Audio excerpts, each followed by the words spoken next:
देश और दुनिया की तमाम छोटी और बड़ी खबरों के लिए हमारे चैनल को सब्सक्राइब करना न भूलें और बेल का बटन जरूर दबाएं।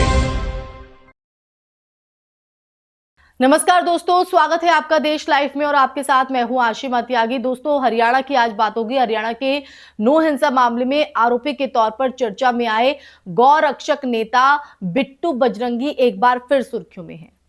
लेकिन इस बार वजह कोई रैली, कोई भाषण या कोई विवादित बयान नहीं है, बल्कि उनकी शादी की कोशिश है। खबरों के मुताबिक वो यूपी के अलीगढ़ पहुंचे और मंदिर में शादी की तैयारी थी और कथित तौर पर 30,000 रुपए में रिश्ता तय होने की बात जो है वो सामने आई। लेकिन अंत में जो बारात है वो बिना दुल्हन के लौट आई और ये जो घटना है वो सिर्फ एक व्यक्तिगत प्रसंग नहीं है, ये उस सामाजिक मनोविज्ञान को भी कहीं ना कहीं सामने लाती है, उसको दर्शाती है जिसमें सार्वजनिक छवि, कानूनी विवाद और सामाजिक स्वीकार्यता जो है वो आपस में टकराते हैं। तो आज इसी सच्चाई को जानने की कोशिश करेंगे इस चर्चा के माध्यम से। मैं चर्चा में आगे बढ़ूं उससे पहले आप लोगों से अपील, इंसाफ की आवाज को बुलंद करने के लिए और सच्ची पत्रकारिता के लिए हमारा यानी देश लाइव का सहयोग करें। साथ ही डिस्क्रिप्शन में दिए गए लिंक को ओपन कर ज्वाइन बटन दबाकर आप हमसे यानी देश लाइव से सीधा जुड़ सकते हैं। दोस्तों चर्चा में आगे बढ़ते हैं और पूरा सच आपको बताते हैं कि आखिर बिट्टू बजरंगी क्यों चर्चाओं में है। दरअसल रिपोर्टों के मुताबिक जो है नो हिंसा मामले में नाम आने के बाद से जो बजरंगी बिट्टू है वो लगातार विवादों में रहे हैं और नूह में हुई सांप्रदायिक हिंसा ने राष्ट्रीय स्तर पर बहस छेड़ दी थी। और ऐसे में जब कोई व्यक्ति जो खुद को धर्म रक्षक की छवि में प्रस्तुत करता है और निजी जीवन में विवाह के लिए मध्यस्थों और आर्थिक शर्तों का जो सहारा है वो लेता दिखे, तो सवाल उठना स्वाभाविक है कि क्या सार्वजनिक उग्रता निजी स्थिरता में बाधा बन रही है। दरअसल ये जो घटना है वो कई परतों में समझी जानी चाहिए दोस्तों। तो सबसे पहला ये कि छवि बनाम वास्तविकता। सार्वजनिक मंचों पर आक्रामक राष्ट्रवाद या धार्मिक पहचान की जो राजनीति करने वाले कई चेहरे सोशल मीडिया पर बड़ी फॉलोइंग जो है वो रखते हैं। लेकिन अगर बात करें विवाह जैसे संस्थागत निर्णय में परिवार जो है वो सामाजिक प्रतिष्ठा, कानूनी स्थिति और भविष्य की जो स्थिरता है उसको प्राथमिकता देता है। और अगर किसी व्यक्ति पर गंभीर आपराधिक आरोप हो या उसका नाम हिंसा से जुड़ा हो तो जो परिवार है वो स्वाभाविक रूप से सावधानी बरतते हैं। और ये केवल किसी एक विचारधारा का प्रश्न नहीं है, बल्कि अगर देखा जाए तो सामाजिक जोखिम प्रबंधन का मामला भी है। अब दूसरी परत है धार्मिक पूंजी और सामाजिक पूंजी का अंतर। दरअसल धार्मिक या राजनीतिक भाषणों से जो समर्थन मिलता है ना दोस्तों, वो अक्सर जो है भीड़ आधारित होता है, लेकिन विवाह का जो फैसला है वो परिवार आधारित और दीर्घकालिक होता है। भीड़ का उत्साह जीवन साथी चुनने की गारंटी जो है वो नहीं बनता।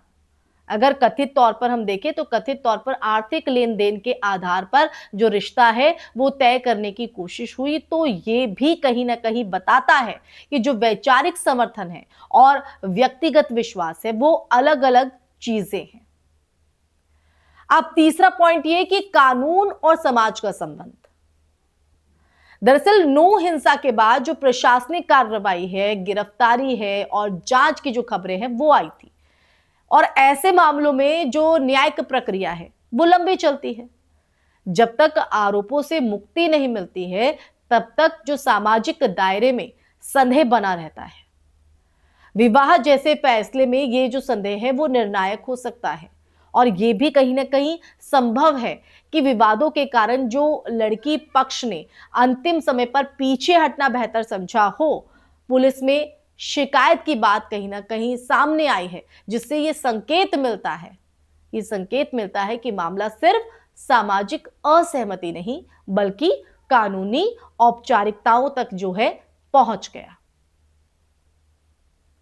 अब देखिए ये जो घटना है ये घटना उस व्यापक राजनीतिक सामाजिक माहौल को भी कहीं ना कहीं प्रतिबिंबित करती है जिसमें पहचान आधारित राजनीति जो है वो तेज है, लेकिन निजी जीवन की जो जरूरतें हैं वो अलग तर्क से संचालित होती है। तो सार्वजनिक मंचों पर जो भाषा तालियां बटोरती हैं, वही भाषा निजी रिश्तों में असुरक्षा पैदा कर सकती है। परिवार अक्सर, अगर हम देखें तो परिवार अक्सर स्थिर आय, कानूनी साफ सुथरी पृष्ठभूमि और सामाजिक सम्मान को प्राथमिकता देते हैं। और अगर किसी की पहचान की अगर मुख्यतः हम बात करें तो टकराव और विवाद से जुड़ी हो, तो ये जो संतुलन है वो बिगड़ सकता है। तो सोशल मीडिया पर इस घटना को लेकर उपहास, मीम्स और तीखी जो टिप्पणियां हैं वो भी देखने को मिलती हैं। लेकिन इस पूरे प्रसंग को अगर हम देखें तो इस पूरे प्रसंग को केवल ट्रोलिंग या व्यक्तिगत अपमान तक सीमित कर देना उचित नहीं होगा दोस्तों।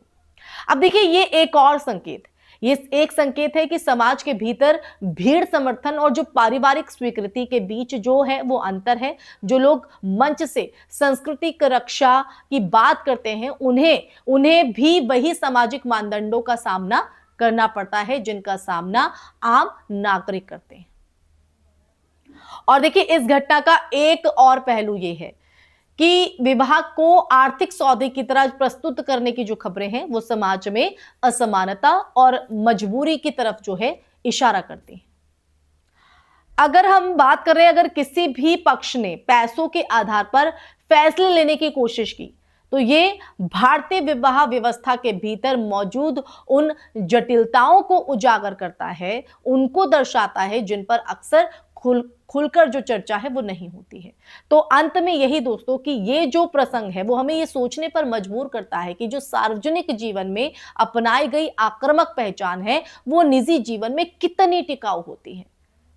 तो लोकप्रियता और स्थिरता दो अलग अलग चीजें हैं, दो अलग अलग रास्ते हैं। अदालत में आरोप सिद्ध होना या ना होना अपनी जगह है, लेकिन सामाजिक भरोसा समय और व्यवहार से बनता है। अलीगढ़ से बिना दुल्हन लौटती बारात की जो तस्वीर है वो सिर्फ एक असफल शादी की कहानी नहीं है, ये उस विरोधाभास का भी आईना है जिसमें तेज नारों की गूंज और निजी जीवन की जो खामोशी है वो आमने सामने खड़ी दिखती है। तो सार्वजनिक छवि बनाना आसान हो सकता है, बिल्कुल हो सकता है, लेकिन भरोसेमंद जीवन साथी बनना कहीं ज्यादा कठिन परीक्षा है। और ये जो परीक्षा है ये भीड़ नहीं, समाज और परिवार लेते हैं। जी हां, समाज और परिवार। इसी के साथ इस चर्चा में फिलहाल के लिए बस इतना ही दोस्तों। ये चर्चा आपको कैसी लगी कमेंट सेक्शन में कमेंट करके जरूर बताइएगा। इस वीडियो को ज्यादा से ज्यादा शेयर कीजिएगा, हमारे चैनल देश लाइव को सब्सक्राइब कीजिएगा। फिर हाजिर होंगी ऐसी ही चर्चा लेकर, तब तक के लिए अपना ख्याल रखिए। जय हिंद, जय भारत, नमस्कार।